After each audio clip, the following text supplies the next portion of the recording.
This reminds me, wait, did I ever tell you that letter, that R. Kelly letter that I have? The letter from R. Kelly? What? I have to tell you now. We can't just okay. The summer of 2018, we'd always get fan mail. The R. Kelly letters are the only ones we could open because we don't work with him. And so I was randomly, I was just okay, this one piece of mail that I decided to open happened to be the most incredible letter I've ever read in my entire life. Like beautiful or just No. comedy? Like comedy? It started off like this. To my big daddy dick, R. Kelly. I have the letter at my house. I kept it all these years. I say it's the best thing I've ever read. I didn't know I was going to talk about it, but I'll send you photos. Oh, please. She proceeds to go into this thing of I think you're innocent. I believe you. And then was you could give me herpes or something, and then we could have herpes together or whatever it was. I don't know if it was herpes. Pretty much I think you're innocent. You're not doing anything wrong. This is beautiful. I love you. And then there was one moment where it was I know that you came to said city and were stalking me, blah, blah, blah. I know you know who I am. I know you love me. All this stuff about that. Her big daddy dick, R. Kelly. And she was you didn't do what they said you did, and all this stuff. I don't remember how she signed off on the letter. Find that. I have it. I just took a photo of it the other day because one of the guys I lived with, shout out Aaron McCann, go listen to his podcasts and watch his YouTube videos. He's an incredible comedian. I think you'd really like him. He just got 2 subscribers. Anyway, all of that to say, the intro of this letter reminded me of that. But it doesn't say to my big daddy dick. Okay. Hello. Hello. I've been thinking about this letter for a long time. I've been thinking about you even longer. You won't remember me. We never officially met, but I spent countless hours watching you. Okay, so you're right about that. This was years ago. That whole fucking book of poems is about me. Yep. Kidding. Somebody wrote a poem? I'm just feeding into this whole... They get it. Anyway, I'm just gonna do this without... If everybody thinks that that you're just conceited, I'm gonna... It's just... I'm just gonna joking, fully you commit guys. to that. Just jokes. Just jokes. I know, you're really gonna edit this and be like, this bitch showed up on my podcast. Okay, this was years ago, yet I still can't get you out of my mind. Despite our distance, we both lost ourselves in the beauty of your sadness. I've spent many sleepless nights wondering if you are still enchained in the glorious throes of internal torment. I am, Clyde. Wait, Dwight, Dwyer, Andy, Edgar. I'm Dwight. Try again. No, wait, what's my name? Clyde. Clyde and Rose. Foresthair. I had picked a time for us to meet, but unfortunately, circumstances beyond my control intervened. More unfortunately still, this letter in your hands serves as the signal that I am dead, likely murdered by one of the many enemies I've made. It seems we are destined never to meet the way I dreamed, so I will settle for meeting like this. In this suitcase, you will find all my earthly possessions. I always found great pleasure in exploring the lives of others right up until the end. Perhaps you too will discover the vicarious joy I basked in for so long. In exchange for this gift I'm offering you, I do have one small favor to ask. Amongst my belongings is a special pendant. It was made from the fusion of metal and ash, the cremation of my remains. Please pass this token along to my true love when she finds you. You're the true love. Why can't it be you? It won't be long. He said she. Yeah, but this is also a she, unless he's been thinking about you. And it says I'm the one, or to the one as well on this. Yeah, ooh, okay, it won't be long. I do so regret not getting to know you from your perspective, but at least you will know me from mine. Yours truly, Edgar Lee Dwyer. And then all this little code. Yeah, so it's like, for anybody listening, it's basically like a backwards L, a V, one of those greater signs. It's like, it's handwritten, this whole letter is written greater in pen. signs. It is, greater than signs. Well, I'm trying to get them an image of like what the code would look like. Okay. There's like letters that look like, instead of just an F, it's like the bottom notch of the F is a dot. It's definitely just some made up code by Dwyer. So there's a true love. The one in this letter is not his true love. I think I don't know. I feel like that actually might be a feeling, like sadness, like he was talking about. Well, it said... Like once she finds you, as if... Oh. You know what I mean? Because he says, we both loved finding... Please pass this token along to my true love when she finds you. It won't be long. Like death. Pass the token on to death? Despite our distance, we both lost ourselves in the beauty of your sadness.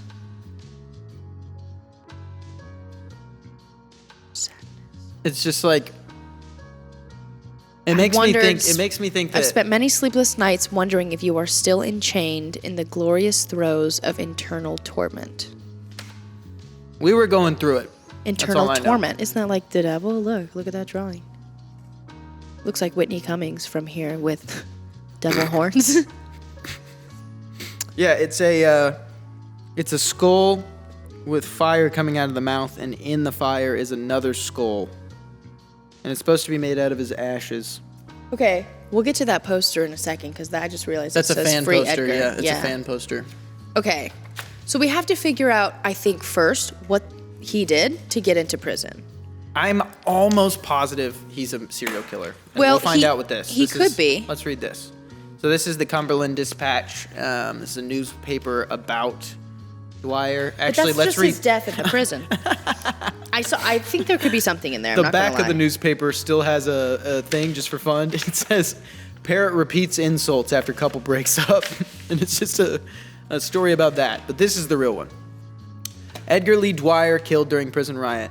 Serial killer Edgar Lee Dwyer died during a riot at a controversial LFOA Cumberland prison after a fight. So it is already a controversial prison. Like people already don't like it. Yeah, wait till you read what I just pulled out of this. Sunday, according to his prison spokesman, suffered fatal injuries during the melee incident report. We don't need the incident report. Let's see if there's any other info. During the chaos, several visitors and prison staff were reported missing, blah, blah, blah. Prison officials, Dwyer, blah, blah, blah, dubbed them. Okay, Dwyer, the prison's most high-profile inmate, gained national attention after he allegedly killed as many as 8 people during a year-long countrywide murder spree. Okay. Dubbed the Melancholy Killer by investigators at that time, Dwyer gained a cult-like following after he was arrested in the summer of 1998. He was convicted. He could have been arrested on my birthday. We do not care. He was convicted and sentenced to life in prison for the murder of Susan Rawlings of Lincoln, Nebraska. Tim Arnold, who operates the Edgar Lee Dwyer fan page, www.freeedgarnow.com, was one of the visitors who ran for cover when the riot broke out. Okay. So he's the guy who was in the laundry. Yeah. And she's the one who was in the gymnasium. What if he was in one of those like free, you know how John Lennon's killer was like a super fan? Mm-hmm. What if he killed him because he was like free Edgar? You know what I mean? Like like give him the freedom he deserves. Like he's death. Locked up. Yeah. Damn. Good call. Keep that in mind. Well, he was found not that far. Remember? Yeah. No, he's really close. The girl was found in the gymnasium, I think, which was on the other side. Oh, so he actually gives a quote. So Tim Arnold, we were walking along the corridor to the visitor center when all of a sudden everyone started fighting, Arnold said. He claimed the thought of looking for Dwyer following the start of the riot never crossed his mind. We lost our escort and I just ran for the nearest door, he said. I ended up hiding behind a bin in a laundry room. Arnold said that there were moments away from meeting with Dwyer in a secure visiting center. Had the disturbance, dude, these little, I gotta put it down because the light's shining through. I'm blind. Okay. Had the disturbance started a few minutes later, Arnold believes Dwyer may have survived the riot. Really? I blame the prison officials for letting this happen, Arnold said. Edgar was not a serial killer. He was not a murderer. He was just a poet. You think this is some like Edgar Allan Poe shit that's happening right now? Yeah, maybe. Edgar, he's a poet. So this person who's also probably lost and gained this culty following of I want to know why he got the Melancholy killer name. Okay. Just look at his face, I feel like. He just never cared. I feel like he would have just killed people like it didn't matter. Okay, but so does every serial killer. I'm going to pick a random one. Wait. I blame prison records show that Dwyer had 2 disciplinary infractions in the last 2 months. After her press conference, Warden Lawson would not elaborate on Dwyer's prison record, nor would she address her job performance and whether she would resign. In 2013, Dwyer escaped from the prison by hiding in a laundry bin, reporters said. He was arrested 77 days later in Seattle, Washington. So you think the one lives in Seattle? At the time of Dwyer's escape was a monumental embarrassment for the institution. The riot is now the second major faux pas for LFOA Cumberland, one of the country's most controversial for-profit prisons. Officials said they have been trying to address problems with the proliferation of gangs and the need for higher pay for guards to reduce turnover. This included introducing new policies to deal with inmate population. Critics of the for-profit prison said the business model does not encourage rehabilitation, but rather encourages lengthy prison sentences. Lawson said Monday the riot was unfortunate, but that outbreaks among criminals were inevitable given the circumstances. We know that prisons are places where people who have committed crimes go on the outside, go to be rehabilitated, she said, so it's not a surprise when violent events take place inside the prison. The prison complex remained closed Monday and visitation was suspended while the investigation continues. So he escaped. What's the second incident, though? It said he had two disciplinary infractions in the last 2 months, but he escaped for 77 days in 2013. So within April and May of 2018, he had 2 infractions. And then in 2013, the infractions might be in here, actually. We also have his poetry book with 11 poems. I read one called Scrambled Eggs. You start from the beginning. You want to do them all? I think we have to read them. Yeah, we should do them all anyways. It's better for a listener. Yeah. Publisher's note. This book of poetry has been lovingly compiled and printed by Edgar Lee Dwyer Fan Club. We are committed to proving the innocence of Edgar Lee Dwyer and aiding in his release from prison. Tim Arnold, club president, spent several months visiting Edgar in prison to obtain the poems featured in his publication. He also runs the Free Edgar Now blog, which is dedicated to sharing factual evidence to bring the truth to light. Corinna Sampson. I bet you that's the girl who was visiting. Edgar's wife leads the club's fundraising and donation project. That's his love. Wife. And she leads the fundraising donation project for the Free Edgar. So, but the one is not his wife, because the prison would have not been like, we don't know if he knows you or not. So this note that he sent. No, when he says my love, I think is his wife. Sorry. When he's saying, like, give it to my one true love, you'll find her when the time's right or whatever? Yeah, she'll find you. I walk alone sometimes. Poem number 1. I walk alone sometimes, with my thumb out, waiting for a stranger. Give me a ride to the nearest town. This is beautiful. Not really, it doesn't even rhyme. I breathe the air. It is so fresh and tasty. Cold from the thawing winter. I think they have a typo in the first. I'm listening, by the way. I just have to send this. Is that not a work. typo? So fresh and tasty. I bet you it's comma. Fresh and tasty. Cold from a thawing winter. Yeah, but it's a poem. You know, like the way you read it. You never put commas in a poem? I mean, yeah, Maybe but not. I don't need to fucking mess with this. That's on me. I breathe the air. It is so fresh and tasty. Cold from the thawing air. Thawing winter. A truck drives by, ignoring my thumb. I breathe the air again, to taste the fuel as it burns. I arrive still on my feet, still breathing the air. I ask the bartender for a place to rest my head, so tomorrow I can walk alone again and breathe the air on my way to another town. So he's walking town by town. Blood oranges. She asked if we had blood oranges at the stand one day. We did not. The next day she asked for a melon, which we had. She was sad. I told her how autumn will fill all fruit with ripeness to the core, and she smiled. I think of her often and how she looked to those other men. Day and night, I toss and turn, I keep stress in my mind. Day and night, every day, I walk a peaceful walk through fields of wheat and hills of corn, and cows that watch me walk. What a crazy man, they must think. Every night I dream the dreadful dream when I try to sleep again and again and again. They took me away and said I will be all right, but there is nothing that hurts more than the tongue or the belt or a knife. Maybe it is a lit cigarette on my back, on the back of my hand or neck. It burns. It wakes me up when I sleep at night. The fox. It's like dark. Yeah. He killed 8 people. I'm just kidding. Did he?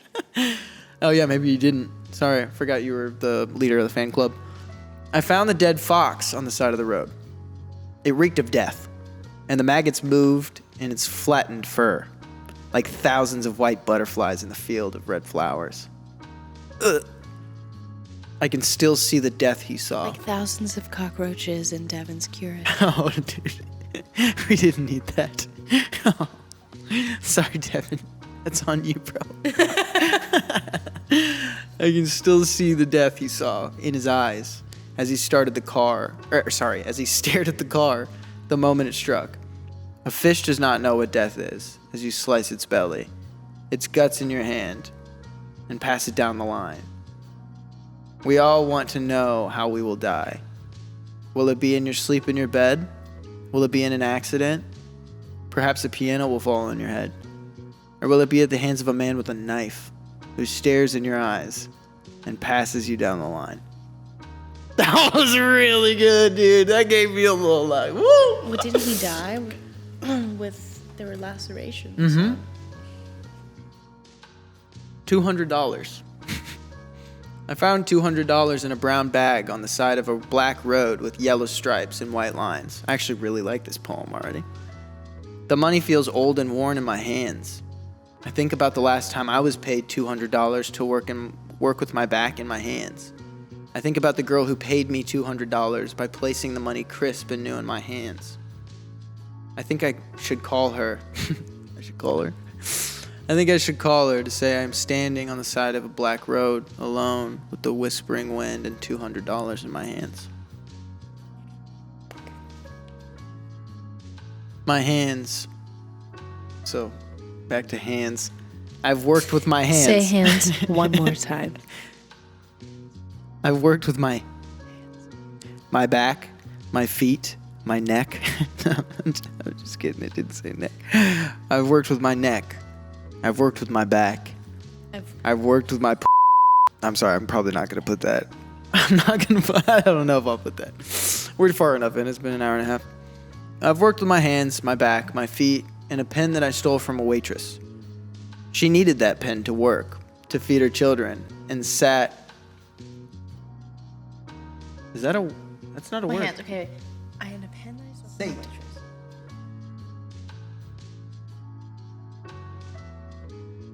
I think that's a real word. I think you're overthinking. Well, we still want to know what it means. What's the verb she's using in her husband's whiskey? Sate definition. Yep, that's real. Satisfy. Okay. So, to feed her children and satisfy her husband's whiskey's thirst. I took it from her after she was looking at me, any more with sad eyes. I write with that pen. I write with my hands. I write with my back against a wall, aching from all the work I've done. My crow came to visit me. The raven. Yeah. It's Edgar. How did he die? In a ditch, face down. Edgar Allan Poe? Mm-hmm. And Well, it's been a mystery. It's been a mystery for hundreds of years. That's what I'm saying. If nobody. But the thing was, he was found not dead yet and died in a coma. Like, it's a complete. He wasn't in prison or anything like that. But they could have taken little things from a poet and stuff like that. He just wasn't in prison or anything like that. My crow came to visit me today in a roadside motel where prostitutes lay on their backs and death is always near. My crow comforts me with her dark brown eyes, and she is quiet as we enjoy our sweet desires of wine and love. Weird. That's... The crow. It's a bird. No, I think... It's crow, No, but I think his crow is his darkness. Whether that's like... I mean, look at that painting. Whether it's like demonic, you know what I mean? Like there's something... He's probably schizophrenic. and is seeing whatever, and it's like, oh. Yeah, maybe. Scrambled eggs. She asked for crepes one hot morning after we finished making love. Scrambled eggs is all we got, said the waitress with a long, sad face. For a moment, I thought the waitress was a woman I had known a long time ago. Had she come to haunt me? Coffee eased my hot, fuzzy brain. Hot coffee. Oh my gosh, I was doing so good. Hot coffee eased my hot, fuzzy brain. This was a different waitress, and I ordered the scrambled eggs with toast. They always end so disappointing, except for that one where he's like, you're gonna die. I liked that one. Tears. I never lost a tear on a road I traveled. Others would leave behind a trail dripping from their eyes, from their bellies. Huh? How many more Tears do we have? dripping from their bellies? Two more. No, one more. Two more. Time has taught me. Time has taught me there is so much time. Time has taught me to enjoy it. Young feet run under a hot, bright sun. Go find where rivers flow and rains fall. Where nightfall rests upon your eyes. Minds are free to dream of dreams to come. Time has taught me there is little time. Time has taught me it never ends. That one was great. Oh, wow. I loved that one. That was beautiful. They cry at night. This one's gonna hit. I already saw 3 words. During the day, they act tough. They glare at you. They stare at you. They point their fingers at you and say, you should be dead for what you've done. They are killers, rapists, dopers, and thieves. They have done the unthinkable. They will even kill again for a bag of coffee, a cap of Coke, a cigarette, a magazine, or a cold beer with a good friend on a hot night. Or to be with a woman in a soft bed as she coos herself to sleep. At night they cry in their beds like babies, some in remorse and others for just getting caught. When I hear them at their weakest, I cannot help but think, you should be dead for what you've done. Talking about the inmates. Yeah. Which I guess does make him seem a little innocent. But we don't have, I want to know all 8 people he killed. I want to know where they were killed. I want to map this motherfucker out. Okay. Oh, okay. So it says Edgar Lee Dwyer fell in love with the language of poetry when he was young. So it's either poetry, death, or his wife. Oh, like the one? The one. Not the one. Just his love that will come for the necklace. Because we're the one. How could poetry come for the necklace? But we're the one, so we know who the one is. I'm talking about his love. Well. But did not begin to write until he began traveling. I think the love is Tim. Tim? The leader of the fan club. Okay. He worked in fish canneries and low-end jobs on Skid Row to explore a world very few So we're in dared Los to Angeles. see. Yep. Because it was L.A. something. His poetry illustrates... His poetry illustrates the relationship between the depravity and decadence of life he discovered as he connected with society's downtrodden. I don't know what that word was, but it really caught me up. Edgar traveled extensively through the United States and Canada. He is currently incarcerated at the Listening Friends of America Cumberland Private Penitentiary. Where is that? Where did we figure out that was? No, that's what I thought said LA, but it's actually LFAC, so it's not we LA. need to figure out where this prison is. Really? Oh, just for my own brain. Okay. This was inside here. Interdepartment delivery. It says, note, cross out entire line when received and reuse until all lines are full. Interoffice memorandum. This is to Warden Tracy Lawson from Dr. Stephen Kaiser. This is an email that was sent the day before the riot, and the subject says possible gang violence. So they knew. It says, as a follow-up to our last meeting, I really appreciate your hands-on approach in improving the efficiency of my department. I've made some changes that I believe will prove mutually beneficial, and I look forward to getting your final approval on them. Currently, we are dealing with the problem of report inconsistencies, so your assistance may once again be required. Per your request, I'm forwarding you the prison profiles and psychological evaluations of inmates Trey Yazzie and Alex Hill Ferguson. As mentioned, it has recently come to our attention there is growing tension between the Aryan Brotherhood and the National Brotherhood. Yazzie and Ferguson have been identified as leaders of those two factions. It seems increasingly likely that an altercation will occur, and I am currently trying to identify the potential time, date, and location for such an encounter. Should you have any input, it would be my pleasure to set up another meeting for us in our usual conference room. What if this Stephen Kaiser was in on it, right? Because he was like, fuck you to the prison, fuck you to the warden, maybe because she was a woman, and he was like, I want your job. And he knew when this was going to happen, but he sent this email to save his ass on record. You know what I mean? Definitely looking like a sexist right about now. Well, but he might have sent this email the day before because he knew when it was going to happen to try to make it look like I'm doing something about this, you know? So he was actually to, like, cover his initiating, tracks. knowing that it would go wrong and wanted to send it out like he was the only one who was actually seeing it the right way. Yeah, maybe. Okay. So that way when they did an evaluation, they'd be like, oh, he was on top of it. This warden, sucked. Yep. Prisoner profile. This is Alex Hill Ferguson. For all the cameras, there's just two. This is him.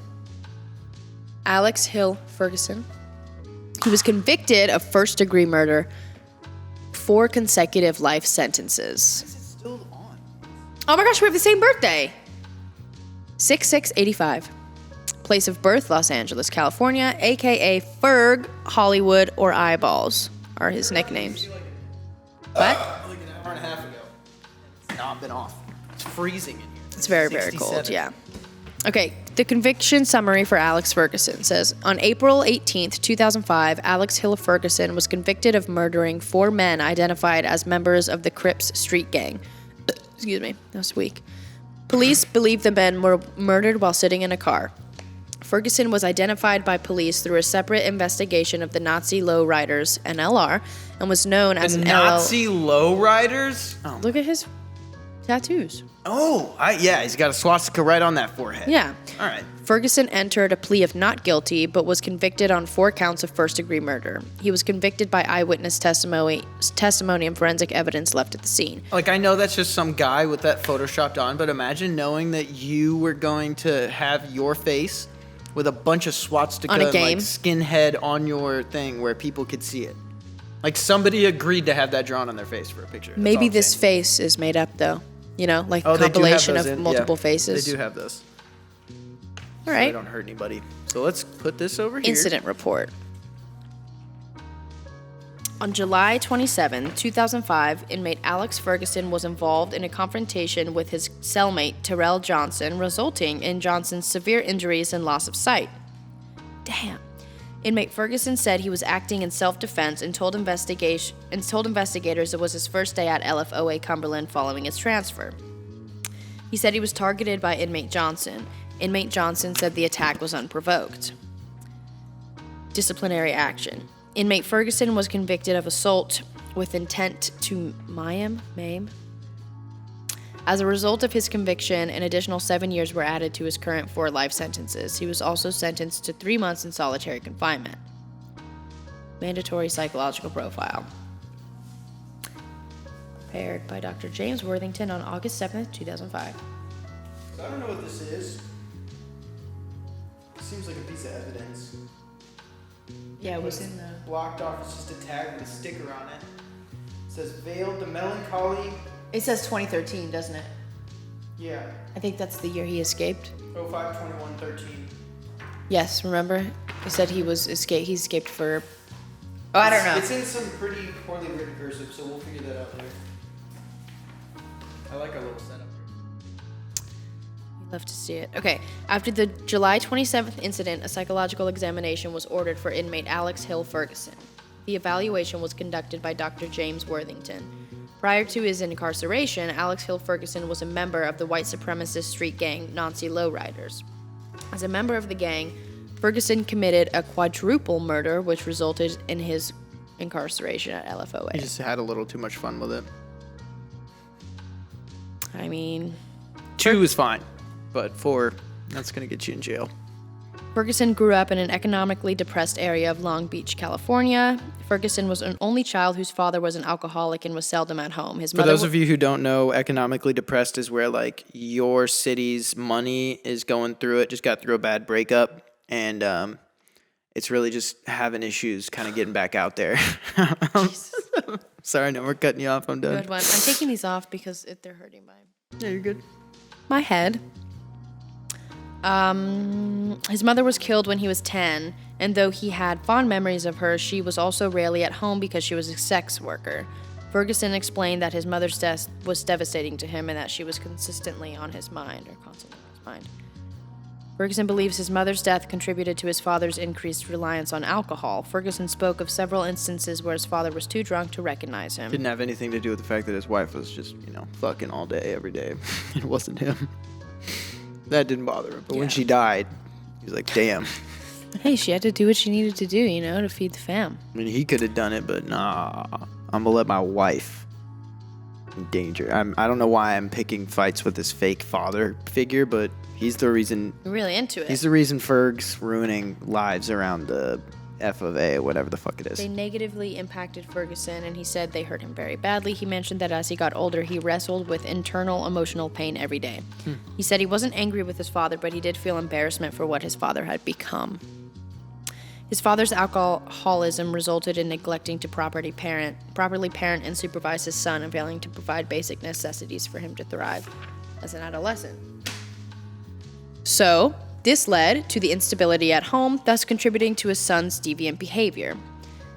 Ferguson's antisocial behavior began at age 11 when he was suspended from school for beating up a classmate. He said, it's a little bit over the top from antisocial behavior. I'd say that's a little bit. He said beating up his classmate made him feel superior. Ferguson seldom attended school, and when he did, he was tardy. He said that he spent most of his time outside of school bullying other children, taking their money and their belongings.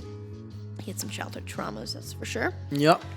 Ferguson reported frustration, anger, hostility, and deviant behavior which continued throughout his childhood. Ferguson said he joined the gang because he knew some members from his Long Beach neighborhood. He said that NLR members protected the neighborhood kids from the growing number of minority gangs. He stated that he liked the NLR's hierarchy structure. The veteran members ranked at the top as they had been through the rigors of gang membership, committed crimes, and had at least several stints in prison. Veteran gang members were usually aged 25 and older. Ferguson described how an older veteran gang member took him to parties where he smoked marijuana, drank alcohol, and had sex with older girls. He said that it made him feel like he was on top of the world. Ferguson stated that he slept and ate his meals at the homes of various gang members who sometimes gave him money to buy food. Being in the gang made Ferguson feel like he was a part of a family. That's exactly it. Mm-hmm.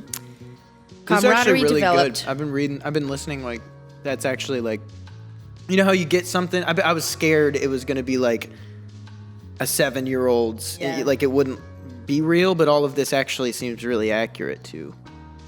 So far, at least. Camaraderie developed among the members through the delinquent acts, partying together and just hanging out. As time went on, Ferguson gained a tough reputation because he wasn't afraid to fight. He was also dependable and was known as a good shot whenever the gang asked him to participate in turf disputes. Ferguson had been shot several times by rival gangs and has been the lead shooter in attacks on rivals. He mentioned that he particularly enjoyed going out with the veterans to collect money. He loved the violence, though he reported that at times he felt extreme anxiety and frustration. He remembers his time as the NLR member as a defining period in his life where he learned the code of the streets and how to be a man. Conclusion: Ferguson's aptitude for violence is the result of neglect and lack of social development in the pre-adolescent and adolescent stages, the years prior to gang recruitment. We recommend after his solitary confinement that he be slowly acclimated to the general prison population with limited use of facilities and recreation time. I mean, that seems like an actual report. I like this. And this was Ferguson? Yeah. The other one was also Ferguson? This is his incident report. Okay, It's still so I'm going. just going to put this on top. On April 15th, 2007, inmate Alex Hill Ferguson became a suspect in the homicide of inmate Kelvin Winston. Somebody had already died. Okay. Winston, who was African American, was stabbed 46 times with the shiv. While you're talking, I'm going to stab 46 times just to get a good grip of what that is, okay?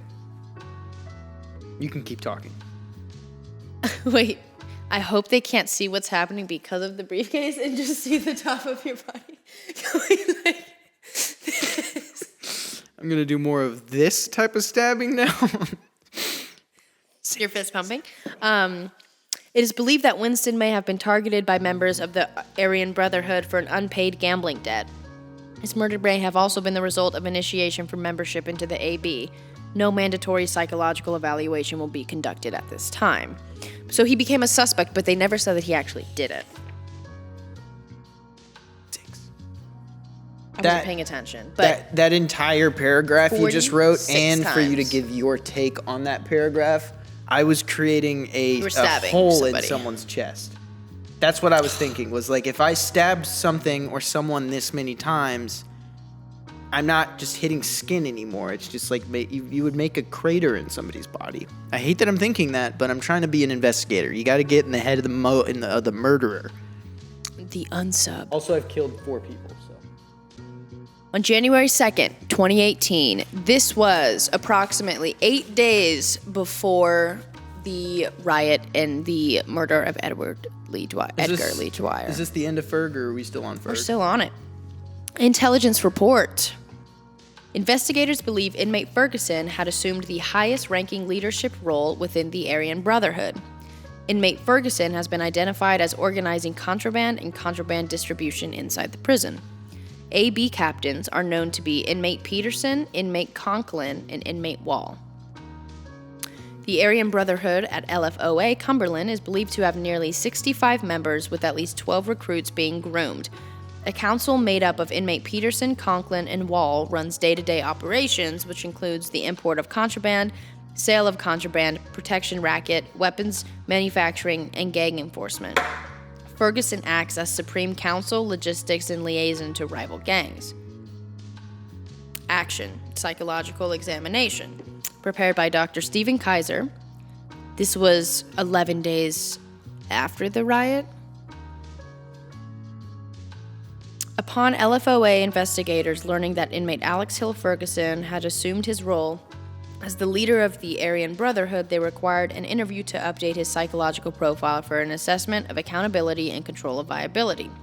The evaluation was conducted by none other than Dr. Stephen Kaiser. Of course. I spoke with Ferguson about his life prior to prison, and it is mostly congruous with Dr. James Worthington's 2005 assessment. However, there were some inconsistencies. Ferguson said he never shot at anyone prior to his murder conviction, though he did fire at rival gangs. He also said his mother was a waitress, not a prostitute, as he had previously stated. Inmate Ferguson was relaxed when I spoke with him and was very open about his status with the Aryan Brotherhood. Audio recording begins.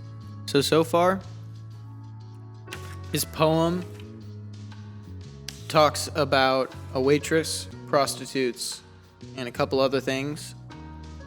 So if he had ever read those poems, he might have taken offense to the way he put those people. No, this is not the same person. This is Ferguson. This I is know, but Edgar Ferguson could have been one of the people to murder Dwyer. Oh, So I'm trying to think of motive for each person. Oh, like his mom. His mom was a prostitute, and he Is called the her a one- waiter. So if he is reading his poems and takes offense to the fact that Or he's just talking about prostitutes and the triggered, waiter yeah. with the sad face, I'm just trying to give a motive for No, each we need one. that. Oh, you're not We're going done. to do Sorry, a little sorry, bit of role playing here. sorry. Okay, all right. You're Kaiser or you're Ferguson? I'll be Ferguson. We're All right, going to so lay this out. Hold on, I we need have you to to do be. this I need you to be properly. like a full-on convict. Okay. Yeah. I'm gonna be Dr. Kaiser. I love this. Yeah. So we'll start here. Hold on, 2, 3, 4, 5. Right to left, right? Am I going crazy? There's 2. Okay. Right there's here. 2. All right. I'll hold it because it's Yeah, far. we'll pick up each one. Okay. This is Dr. Stephen Kaiser, and I am interviewing. I need to be nerdy here. This is Dr. Stephen Kaiser, and I am interviewing inmate Alex Hill Ferguson. The date is January 20, 2018. Are you ready, Mr. Ferguson? Yeah, but I just want to make one thing clear. Give me like either a Boston accent or just be a little. Yeah, but I just want to make one thing clear. Yeah, That's not possible. clear. I like. Yeah, I like it. Yeah, but I just want to make one thing clear. I like. Yeah. What's that? I ain't here to be a snitch. If y'all looking for a snitch, it ain't me. How I feel like my Italian brethren. Pull it out. Yeah, we go. No. This is nothing like that. We're just conducting a follow-up interview. This is all confidential, even though I'm going to put it on a report and send it to multiple people. That part's not in there. I just added that. Off script. I'm an actor. Oh, I'm not an actor. I'm terrible. So just a few questions to start. Are you currently impaired? Impaired? Are you drunk or high right now? I wish I was, but no. Okay. Have you had any physical disabilities develop while you've been here, incarcerated? No. Where are you currently assigned for the mandatory work project? I'm assigned to the janitorial team B. I can't keep this Boston accent in Boston. We clean the toilets in the cafeteria. Educational building and gym. You're just Turned to something completely different. in the cafeteria. You sounded like the Karate Kid for a second. Educational building and gym. Okay. Great. So how are things? Good, I guess. Good. Well, I'm in prison, and I ain't walking out of here anytime soon to see my wife and kids. Trust me, that's not always the treat. What? That's not always the treat you think it is. Okay. Okay, we know you are in the Aryan Brotherhood. You clearly have tattoos. We also know you have been recently promoted. Captain. Yes, you were the captain, and though LFOA Cumberland does not approve of having gangs in our facility, we understand them for an inmate's perspective. You do? Yes. So how did you first come to be a part of the Aryan Brotherhood? I was not AB when I entered. I was a Nazi lowrider out of LA. See, he's from LA and we're doing a Boston accent. Fuck. They knew that, and on the first day they put me in a cell with the black guy, Johnson. I think the prison officials were testing me. I don't know, but Johnson made a move on me and I took his eyeballs out. Y'all know that. It's in my file. Damn, you're hard. One more line. I go into solitary for a while, and as soon as I get out, soldiers from the AB come to me. So they thought they needed him. Was there pressure to join? Not like I had a choice. I didn't stand a chance in here if I didn't join. I knew it would be advantageous as far as security goes because now I've gotten 10, 30, 40 people that when one guy says go, it's a green light, and I'm safe in that environment. What did you think of your brothers? Many of them are, not so smart, but they're dedicated. I just want to make sure to never put them down, like call them stupid. Being cruel to your men causes problems, so I make sure that their ideas are good, even though they may not be. Do you ever get concerned that someone might be trying to take your place? Nah, I know my brothers are down. We're very organized, and we have to keep it that way. Total loyalty. We're warriors. I've been a warrior my whole life. We get our respect. Blood in and blood out.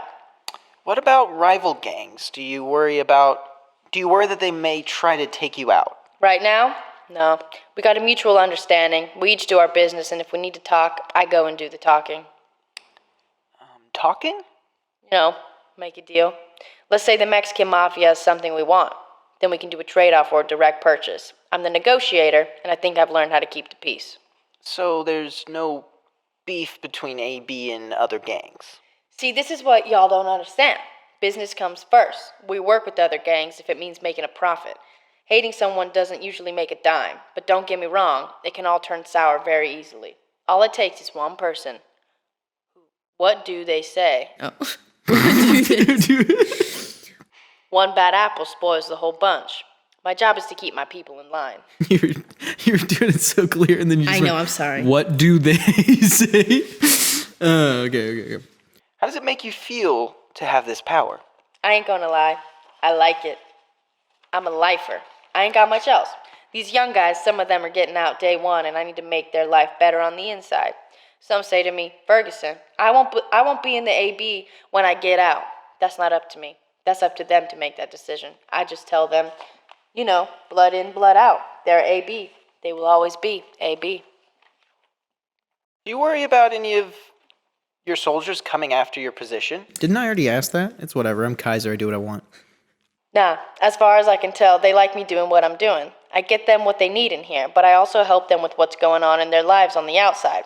Some have trouble with their family and need financial help, or they need to write a letter to some lawyer. I make sure that it's all taken care of. I protect them, and they protect me. How are you sleeping at night?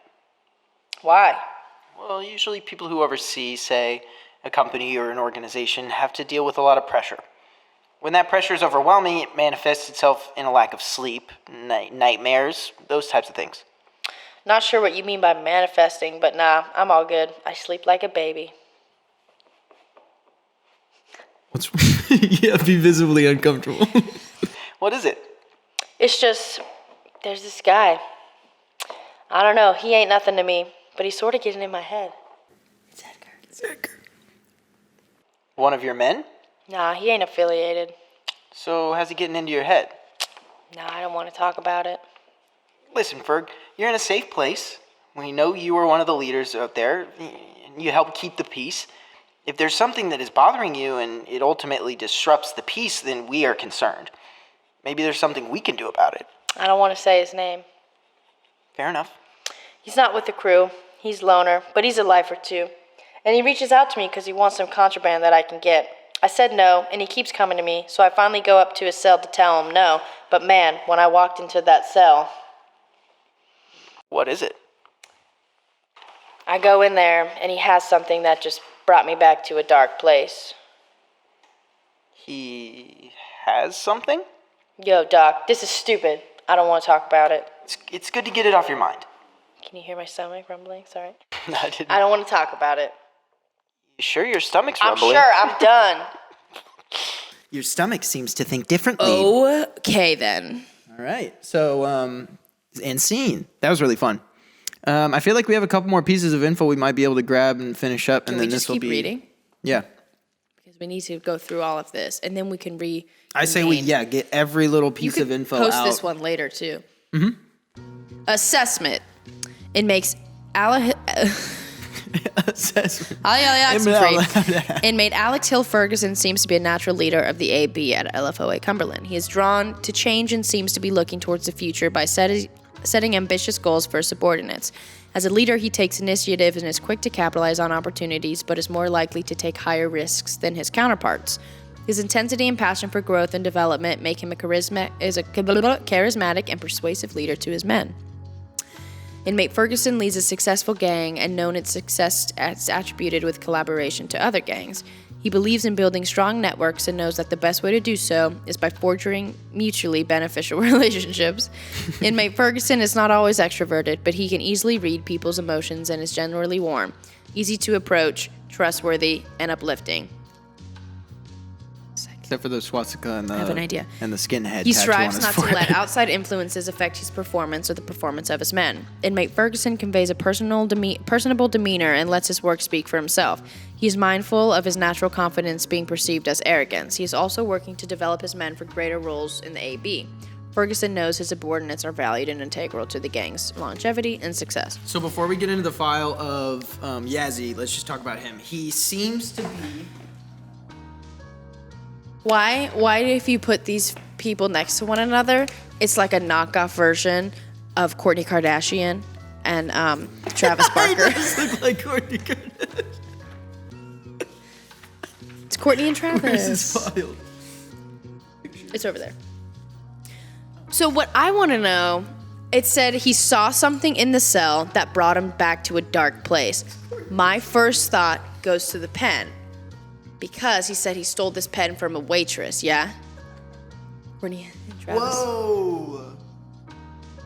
Yeah. And maybe he was like, he just recognized this pen. But what I think we really need to know to make everything, which we'll never know because we only have what we have, is when his mother died and when Edgar took, you know what I mean? Like the time of, the time frame. All that kind of is in the air.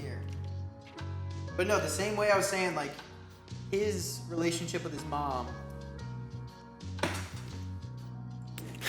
Oh, like His you're relationship saying with that his mom does seem like it could have pulled him to that. And the pin, I don't know It could be necessarily his about, but I mom's. did not think about that part. It could have been too that this waitress, and we're trying, you know, where we thought you had the idea of, oh, maybe Alex's mom is Edgar's love or whatever. Yep.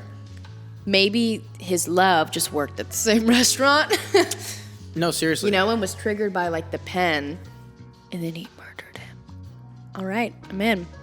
Prisoner profile. Trey Yazzie, inmate number 29321. He's convicted of second-degree murder. Sentence, 20 to life. Parole eligibility, 2026. He is from Smithers, Canada. Smithers. Also, these are here. Oh, thank you. Conviction summary. On July 31st, 2009, Trey Yazzie shot and killed a liquor store clerk. Yazzie, a college honor student and HS state wrestling champion, pleaded not guilty because he accidentally shot and killed the store clerk during a robbery. Yazzie was sentenced to 20 years in prison. I didn't mean to kill him. I was trying to take him for everything he had, and then my finger killed him. Well, was he robbing the store? Or he was trying to save the robbery, and accidentally killed the clerk? Because it doesn't say he robbed. It just said he shot and killed the liquor store clerk. He accidentally shot him during a robbery, which I assume is his He was robbing them? Yeah. On September 7th, 2015, inmate Trey Yazzie choked inmate Theodore Tasker to death following a confrontation in the laundry. So So both he have killed somebody, previous accounts, yeah. but he was expected. He was suspected of murder of the other guy. Okay, after speaking with witnesses, investigators determined inmate Yazzie acted in self-defense when Tasker brandished a weapon, homemade knife, and attacked Yazzie. Inmate Yazzie was able to remove the weapon from inmate Tasker. Inmate Yazzie then held inmate Tasker in a chokehold until guards arrived. Inmate Tasker was pronounced dead at the scene. Okay, so I mean, he is a kinder human with more aggressive traits so far. He We just don't know much is a about bit him of a yet. jaded human who totally hasn't completely, like, he didn't murder, he had self-defense as an excuse. Well, that's what he says. I bet they had, I feel like they would have cameras though, you know what I mean? So they could have portrayed it differently. So they already knew he was a member of the Native Brotherhood. Since the death of inmate Tasker, inmate Yazzie moved into a leadership role in the Native Brotherhood, though his exact position is unknown. Because of the death of inmate Tasker and his involvement in the NB, a psychological examination was ordered for inmate Trey Yazzie, the evaluation done by Stephen Kaiser. End scene. Oh, it's time. Hell yeah. I'll be Dr. Kaiser this time. Impaired. Am I Boston? Well, he's from Give Canada. give me a scene. He's from Canada. Impaired, don't you know? Okay. I'm going to go Dr. aggressive Stephen Canadian. Kaiser, and I'm interviewing inmate Trey Yazzie. The date is October 10th, 2015. Are you ready, Mr. Yazzie? Okay. Trey, so just a few questions to start. Are you currently impaired? Impaired? Are you drunk or high right now? Nah, bud. Have you ever have you developed any physical disabilities while incarcerated? Nah. Where are you currently assigned for the mandatory work project? I'm assigned to Maintenance Team C. We help with the minor maintenance and electrical issues. I'm a glorified light bulb changer, bud. Do you like it? I do. I plan on enrolling in electrical engineering courses this winter. Okay, that's great to hear. So how are things going? Where is that? Good.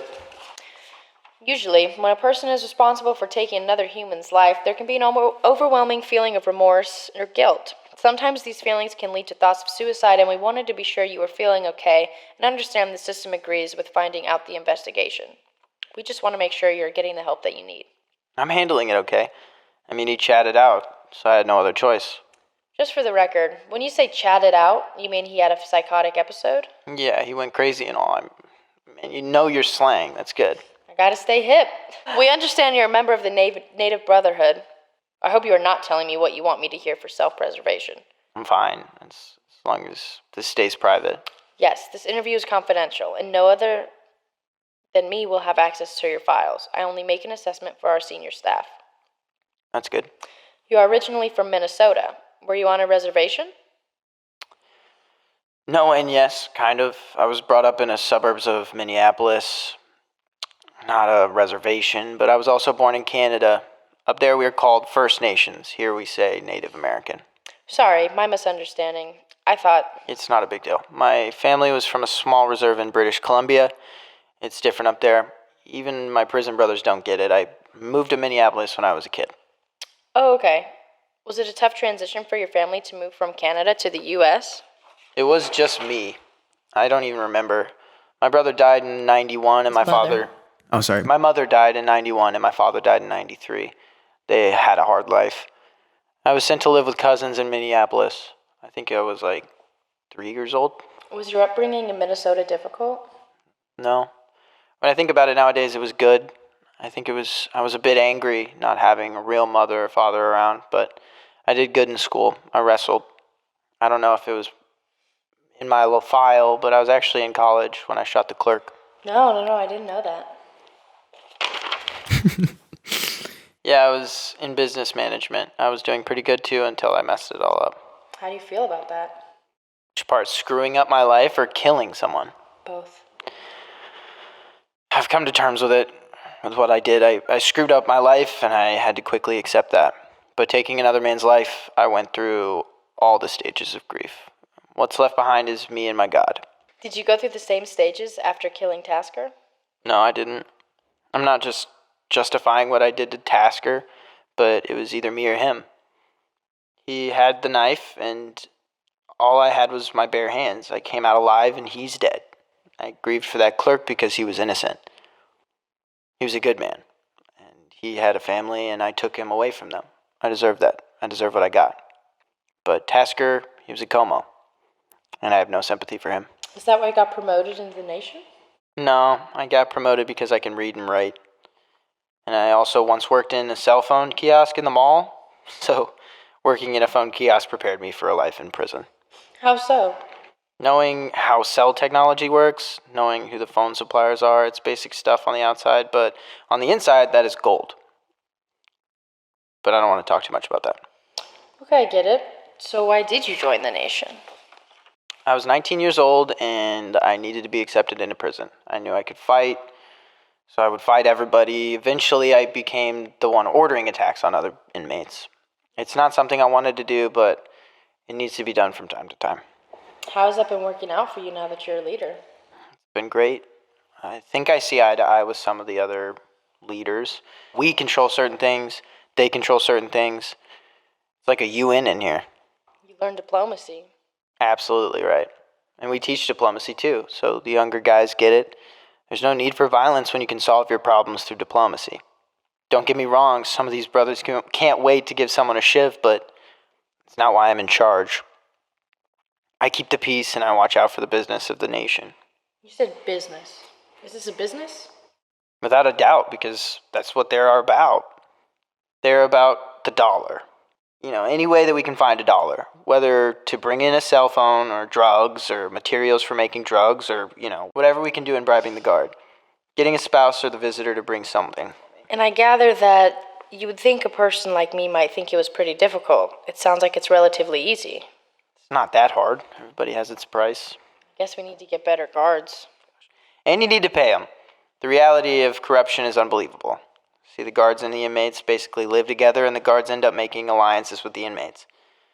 Then the guards have things happen in their lives, like financial issues. They can't be I need to hold it. I can't. They can be exploited by inmates. So there's tremendous opportunity for the slippage. And what I've learned is it doesn't happen overnight. The line slowly gets moved. The first thing the inmate may ask for is some food or a magazine from the outside, something benign.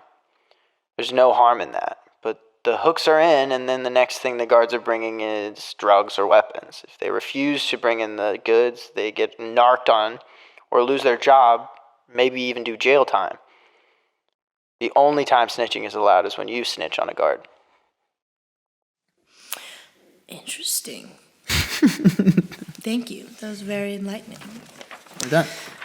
I'd like to apologize, first of all, because I feel like this is really boring for the cameras. You know what I mean? I think, no, because this is going to be The there the reading of entire this? time, so it will slowly fill up. This will be taking up like half of the screen, or a part of the screen. This will just be us reading, and literally 50% of it is just people listening on Spotify. So that's why I'm glad it's a lot of reading, because this is actually what would happen on a normal podcast. I haven't done a normal podcast before. Based upon my observation of inmate Yazzie, is the 5 personality traits which allow him to be a strong leader of the Native Brotherhood. Though he is young for a leader, he is assertive, self-aware, has empathy, is good at problem solving, and is highly optimistic. He's very assertive and helps move a conflict or situation to a resolution without offending or frustrating other inmates. Yazzie's assertive approach has positive reactions from other inmates. Try this. Mate Yazzie is able to identify his own emotions, understand how they work, and then use them to build stronger relationships with his fellow gang members. Inmate Yazzie also shows empathy for people he has harmed. However, he does not feel empathy for people who are deserving of harm. So, he doesn't feel empathy for people he believes have deserved harm. So, in a sense, if he killed Edgar, he wouldn't even physically show it, because he would sit there and say he deserved it because he murdered 8 people. Yeah, he only does it with innocent people. He wouldn't worry about it. Is that all for that one? Yeah, it's just the assessment. And then that's it. That's all that was in here. Hey! What is this, the memorandum for everything? That was just the beginning, yeah. That's the email that says, in here you will find. There's a couple more things in here, but I guess, is it now just our job to figure it out? It seems like there's other info. We need the other clipping. There are 2 news things I see. We need that magazine piece. I want that tag, and I want the poster.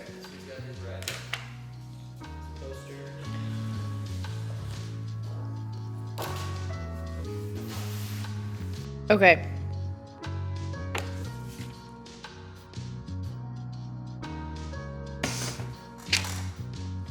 This is what he wrote. Ferg has the key from the satchel. Oh, he's writing a note to somebody. AB, Aryan brother, has a car. AB has a car and Clavo set for arrival.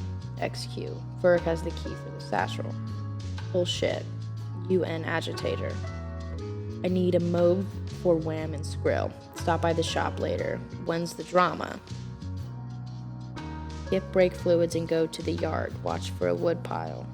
You think this was before he got... This one's a drama. Why does this look like my handwriting? I think this is This is literally me. And somebody told me once that I have the handwriting of a serial killer. Oh, there's Morse code. There's Morse code. Oh, there's stuff here too. It says, shot collar slipping in. Why the beef? Oh, why the brief? To boss of Tucci? No, that's my jail. Not for long. What do you know? Agents that work for you to find your happy place.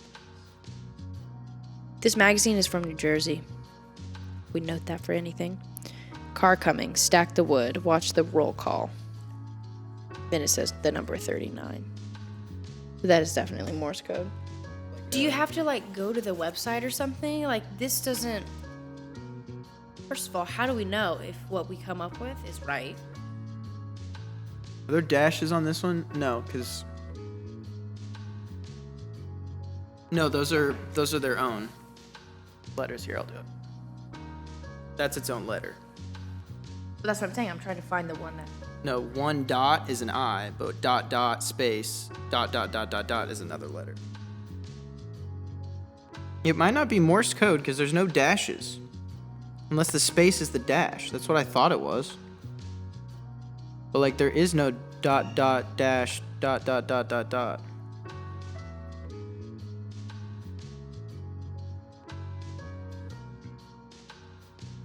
Okay, well, are we reading this wrong? Are a certain number of dots, does that mean a dash? 1 space is a dash.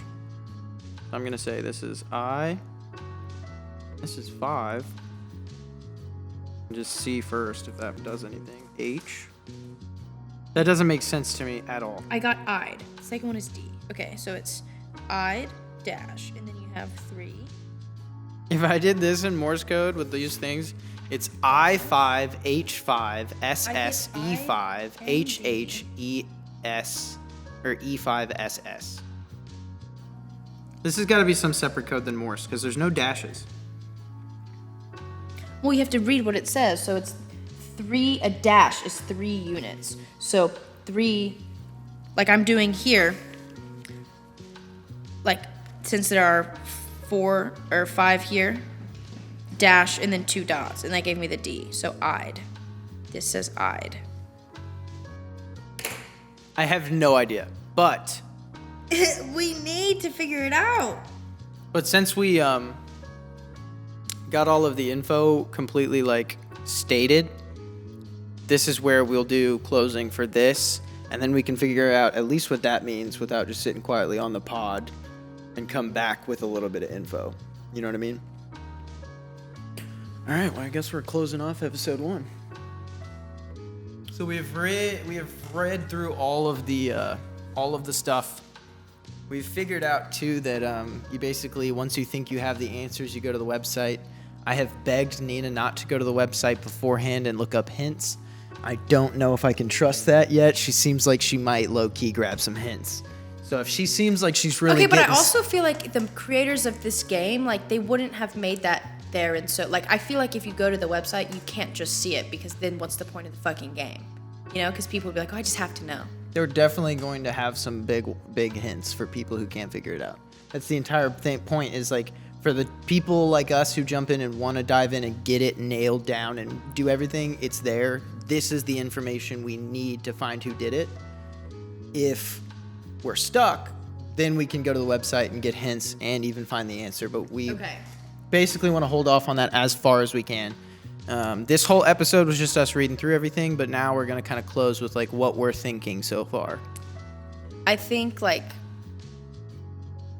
the two obvious ones, right, are like, oh, the visitor, who was the super fan, wanted to free him. Okay. But the timeline, we have to figure out. But he was found kind of where his body was. Yeah, it was like he's dead one, here, and the closest like suspect to him was probably the superfan in the laundry. The other one is that it was Ferguson, because he's, you know, alluded to some inmate being weird and saw something that kind of set him back. But I don't you have think to look. I don't think we found another piece that really connected that much to. Well, you don't. I mean, Edgar, the evidence that we have is like not much. I think we'll find more, especially once we get into this. Next episode, we'll have already cracked what that code is, at least, so we're not going to just sit there silently. We tried for a little bit, but the spaces in Morse code I've never heard of before, and apparently it's a thing because it listed it. So this is a different way to do Morse than I was taught when I was a kid, and we'll be able to figure it out. But literally, like, my Morse code when I did it without the spaces and figuring out the spaces is I5H5SSE5HHE5SS. Well, what if we take it to one more step and it's I and then 5, which is the 5th letter of the alphabet?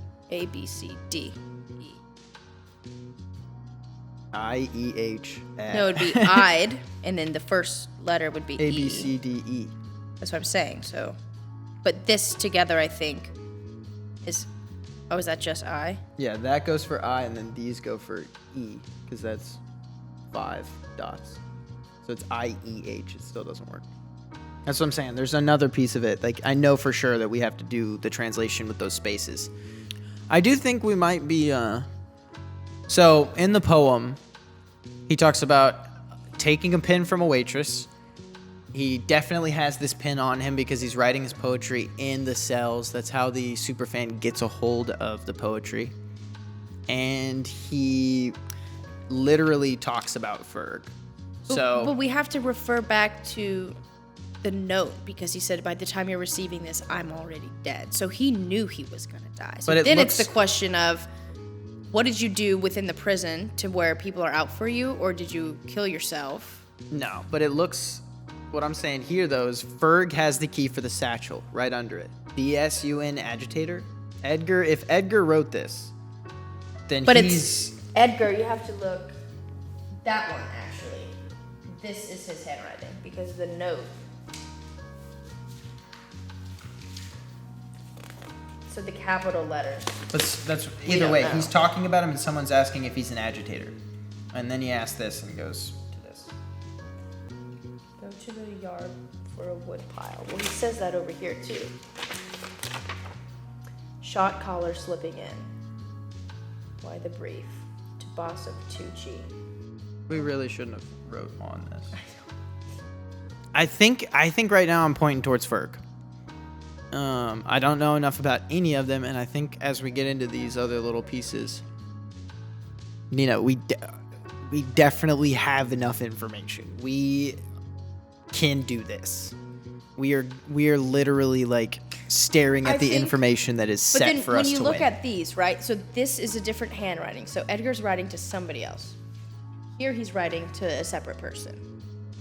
Watch the roll call. So I'm thinking that Edgar is knowing, but I think he knows that this is going to happen because he's like, go to the yard. And did they say something about wood in the yard, or did I just bring that? No, both of them do. Watch for the wood. No, not these. Like the incident report said something that there was like. Ooh, maybe. So I feel like Edgar, it could be where he's writing to each leader. Like this is to the NB, and then he's writing this to Ferguson. Okay. To distract everything from the superfan killing him.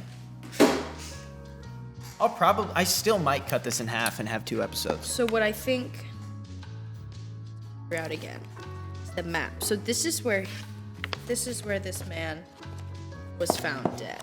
Which is way closer than anybody else was to him. And there were also 2 people. At 1630, they learned that the 2 visitors were missing when the riot broke out at 1441. So the riot broke out, and almost 2 hours later, like 2.5 hours later, they find the male. And it says at the hands of a knife, right? And they found There wasn't a weapon found at the scene, but there were a bunch of a foot length of rope, wire cutters, and workman's gloves. Investigators determined Dwyer was in the process of an attempted escape. But right now with that info, we have a finger to point at everyone. Because Ferg, we found out his possible motive. We don't necessarily have a motive from Yazzie, but Yazzie is known to do a headlock in the first point of... to strangle, yeah. So strangulation. But if he was trying to escape and Yazzie actually came up and found him escaping, it was like, yo, bro, you're not leaving. Edgar could have had the knife, tried to have stabbed. It's just that if he tried to have stabbed and Yazzie disarmed him, he wouldn't stab him. But we have to figure out. I don't think they were in the courtyard, right? We have to figure out where he was at between these hours then. One thing we're not doing so far is considering that the police could have, or that the warden also could have done something. I think that there's a big piece with what is said in those interviews where they say there's really no need for bad blood if you can both make money. We don't want to have a big feud. So if there was some way for both of them to profit from Edgar dying... His poems. How would they profit, though? Because they can... Well, I guess the fan already did it, but... Because, they could have done the entire riot knowing that it would just leave enough room for Edgar to be killed. Let's break in. We got probably 5-10 minutes. Let's break into, we'll get rid of these and just talk about our plans, what we want to do. We need to figure out Edgar's backstory. Okay. I want to know, where he lived, all that shit. Because his backstory, he could have some piece of intelligence or something, that they could consider valuable. Because remember, Trey was like, or somebody was the cell, worked at the kiosk in the mall, and was like, that knowledge is invaluable, or whatever, with cell phones. Yeah, and so that's why they brought him in. So maybe Edgar had something, or, There's just a large connection with everyone right now because he's connected to the cell phone issue. The cops the guards knew about the cell phones and the thing because they turned off the phone lines. Yeah, but Yazzie said in his interview, there's major corruption in here. So maybe it was one of the guards too. Yeah, that's it seems like a definite possibility, but there's not a lot of info about or there's not really no guards have any quotes or really anything. So I think we have to assume that our true suspects right now are Fan, Ferg, and Yazzie. Until something changes. Those need to be our 3 suspects, right? Unless the love comes to us sometime in the future or something happens, we're stuck with this. Another thing is, as I edit this, I get to re-listen to the entire story, so I will know every little detail by the end of this editing process, because I have to edit this before Tuesday. Why before tomorrow? Tuesday? Because we're leaving for a wedding Tuesday or Wednesday. So like I want to have at least the first half of this ready. But I'm leaning more towards Ferg. I think that's too obvious. I think it is possibly too obvious. But it's one of those things where it's like, it could be too obvious, but like, it is obvious because he fucking killed him. You know what I mean? I don't know. At this point, it really does come down to waiting until we get those codes. Those are going to change a lot. So once that happens, we'll be on a new roll. And I say, can I take photos of that so I can try too? Yeah, and I'll also be taking photos of each document as I'm doing the edits so people can see. So, but this has been with Ben Becker. I guess I had my closing earlier, so I don't know where I'll edit this in. I'll probably use the closing from earlier. But if you want to shout yourself out or say anything specific, now's your little chance. Thanks for having me, She has Ben. nothing to say. You're welcome. Thanks for coming and being my lead investigator. I'm not going to stop thinking about this. I know. That's the thing. Like, I'm kind of deeper into the podcast stuff now to where I can see the future. With me getting to edit this, I think we'll be able to get a little bit more context and a couple more good clues out of it. This has been with Ben Becker. You were with Ben Becker, and so was Nina Musolino, a.k.a. Rose Caldwell. That's my freaking crackhead of a cat, and I'm Clyde Foresthair. And that's Jax. Thanks for having me. Thanks for having me, Ben Becker. And thanks for having Rose and Nina. All right. Come back for when we figure out who killed, what's his name? Edgar Lee. Something last name. Dun dun dun dun dun dun dun dun. Ladies and gentlemen, you are now with Ben Becker.